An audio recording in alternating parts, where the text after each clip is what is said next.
introduction. NeutralZone Infraction. You hear it all the time. / that Mediocre Sports Show. It's been a few weeks, but we're back. We are outside Santa Clara at the home of the Super Bowl. Randy messed up the tour dates, and we're a week late. So, in other words, the Broncos won. We're just going to hang out. We're still celebrating here. Broncos won. I'm going to say this, and I got a signed affidavit that Randy picked the Broncos, and I wasn't so sure. Randy only picked them. He logically explained it to me, whereas people who know this stuff, not saying you don't. Hey, I know some things. And he saw things they didn't see, and I don't understand that, but I thought that was cool. After I talked to him, I did expect them to win, but it was probably the most incredible defensive Super Bowl I've ever seen, and I say that because I know the Bear fans are out there, but where two teams really tried hard to play defense, and I even said, you know, the Panthers looked really good on defense, and I'm surprised no one's talking about that. And Randy said, well, basically the Panthers were going up against an inept offense. So their defense looked spectacular, but they were going up against our offense. The Denver Broncos offense was not very good. And I didn't think about that. I was thinking of how great. So they looked marvelous, but they looked marvelous against an offense that wasn't that good. It was not averaging. You know, we were averaging, what, 18, 19 points a game, something like that, nothing big. I mean, basically, we overscored what we should, scoring 24, so technically their defense didn't do that good of a job. You know, yeah. And, you know, the funny part was, if you think about it, I would love to see the Denver Bronco defense go up against the Denver Bronco offense in a real scrimmage. Oh. That would have been so cool. It was so exciting because I really didn't know. You know, you go into these things, and it's hard because as a Bronco fan, we've not done well in some Super Bowls. 2 years ago. Yeah, 2 years ago. Although, I've said this, we didn't have Miller, he was hurt. We didn't have Wolf, he was hurt. Trevathan was hurt. Chris Harris was hurt. Clady was hurt. That was defense. That's just defense. On offense, Clady was hurt. Who was the center? Montgomery was supposed to be the center. And then we had another one I was thinking it was her. What I'm getting at is we had a lot of people, and I'm still not trying to make excuses for that. I don't think we would have won that game anyway. But I wonder how amazing of a game that would have been. If, you know, we would have had more of a stout defense to keep up. But you also got to remember in that Super Bowl, we did not have Aqib Talib. We had not signed DeMarcus Ware, and we had not signed TJ Ward. So, I mean, there was 3 other pieces from that defense that didn't even exist until this defense. The problem was, it's like everybody, and this is what we equated to it when Sean says, the whole problem was everybody was talking about how Carolina was going, there was no way we could solve Cam Newton. We couldn't solve Cam Newton. Cam Newton was a dynamic player that we've never seen before. And yes, we have. Steve Young, Randall Cunningham, players like that. We've seen these quarterbacks. They exist already. And if you want to talk... And they were even saying, well, we're talking boisterous, you know, quarterbacks that have style, that, you know, they talk, they're big talkers. Joe Namath, Jim McMahon, way before Cam Newton, were outlandish. They said things that no other quarterback said. You know, basically... Elway was in you know what it was? Is a scrambler. What they call them now is running quarterbacks. But back in the day, they were, Fran Tarkenton, he didn't win a Super Bowl. Well, some of the other ones you mentioned. Fran Tarkenton was the original a running quarterback. It's Roger Staubach was like having a halfback. He was a scrambler. He would take off and run. I get so angry when they say we've never seen. Randall Cunningham was a damn good running. And I remember Sports Illustrated had an article on him, you know, that many years ago, 20 years ago, about prototype quarterback. And I thought about it because, you know, Elway was playing at that time. And I thought, well, you know, Elway does a lot of that stuff. He scrambled all the time. So I think it's a lot of crap when they... And it's just everything gets... You know, it's almost like music. If you wait long enough, it comes back around again. Well, it's the same thing. Everybody thinks everybody's brand new. It's not brand new. These offenses aren't brand new. These defenses aren't brand new. They did them back in the 50s. Yep. Somebody did them back in the 50s. There was running and passing quarterbacks even back then.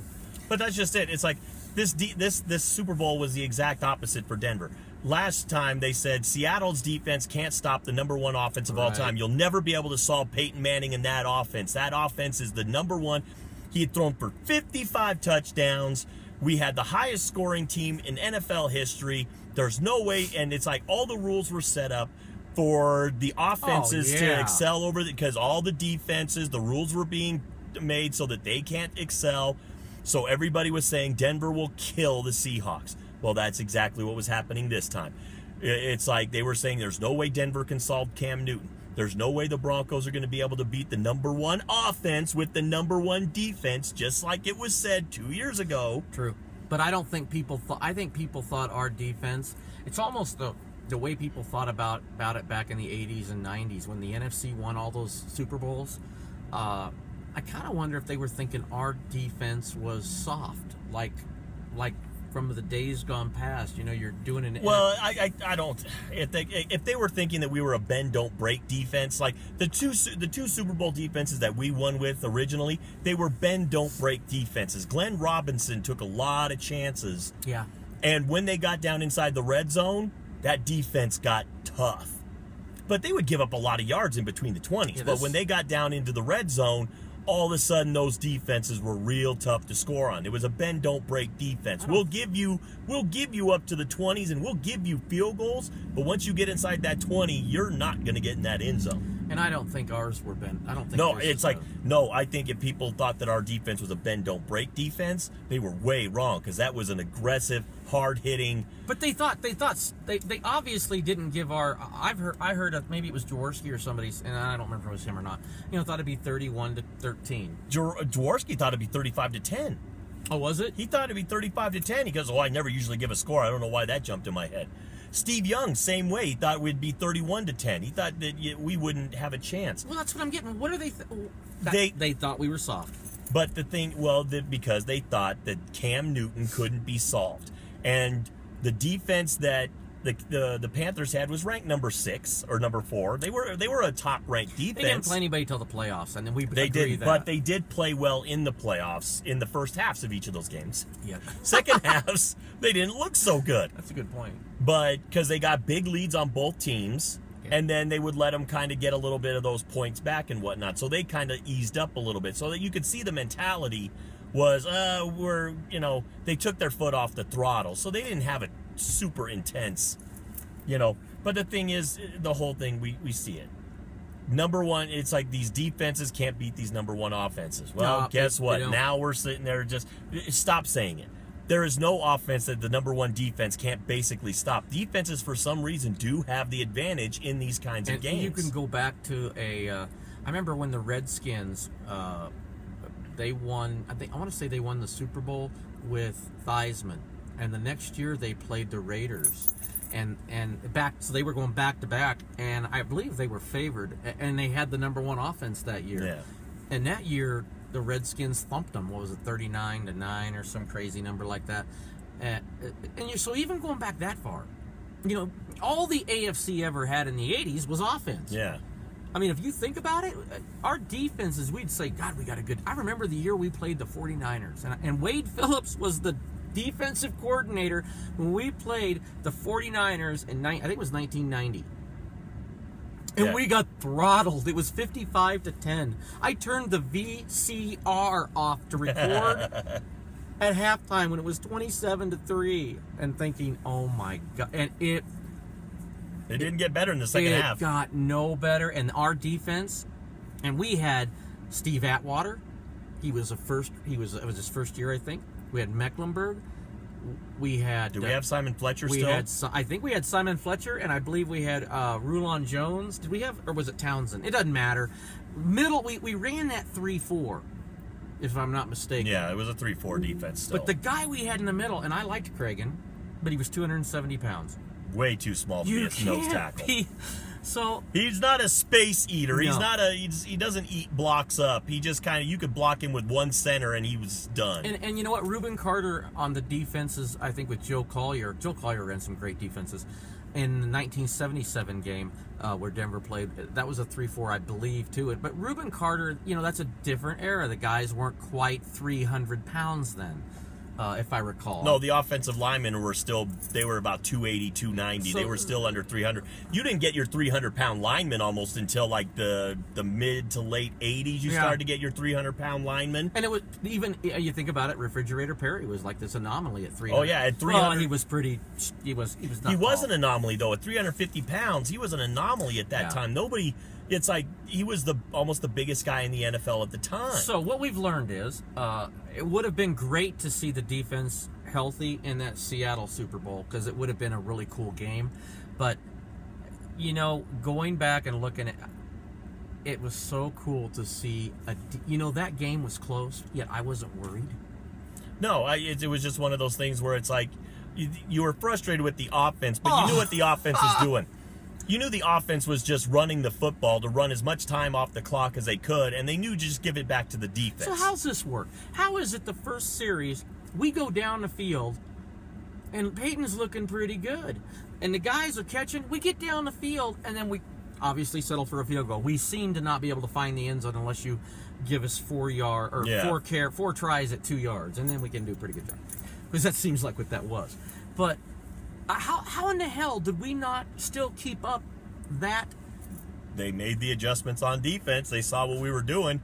The problem was you could tell that offense is just not that good. We kind of caught them by surprise, I think. I think they expected us to be a little bit more conservative, and Peyton took a couple of little shots. But, there was another drive. Remember when Jarius Norwood got us down there with the punt return? There was a 4th down and 1 or whatever. We went for it.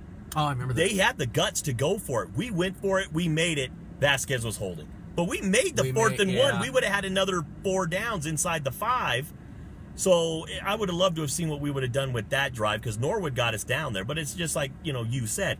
We couldn't get our offense to go back down there again unless the defense gave us the ball down there or Jarius Norwood runs us down there. I know there's at the gym I go to, there was a lady, and she's a Panther fan. She works behind the desk. But it was so funny because she was talking, after they won, she was very nice about talking her trash. She was not a trash talker by any means. But it was funny because I said, the problem you guys, your team had was they played on their own side of the ball. It seemed like with the fumbles and everything that went on, the Denver Bronco defense or the Carolina defense also had to play on their side of the field. The field position was nice for us for the most part. For the most part, yeah. And I thought that was pretty cool. I don't think of anything else except it was really, when you're a fan of a team, and I was a Minnesota Viking fan as a kid, but when you're a fan of a team that doesn't win very many, and not winning them is one thing, but getting blown out, it sucks. So when you win one, and especially when no one thought you would, I'm still elated about it. And we're going to have to do a show on how many times did the underdog win in the Super Bowl, because Denver was actually picked to win in one or the Seattle one, and we were picked to win that Seattle one pretty big. We were picked to win that one, and I think we were picked to win Atlanta, and we beat Atlanta. We were picked to beat the Redskins, and we got throttled. We should have. We were playing pretty good in the first quarter. So I don't have much to add on this. No, but quick, do you think the Broncos can make it again next year? Well, I'll tell you. With the questions at quarterback right now, do you think that defense could get any quarterback into the Super Bowl next year? I am going to answer that with this. I have learned from Mike and Mike that you leave people with a teaser. So if you want to hear the answer to that question, you got to watch my next show, or our next show. The next show. So I think we're out. I think we're done. But I think... No, I was just going to say, in reality, I do believe that this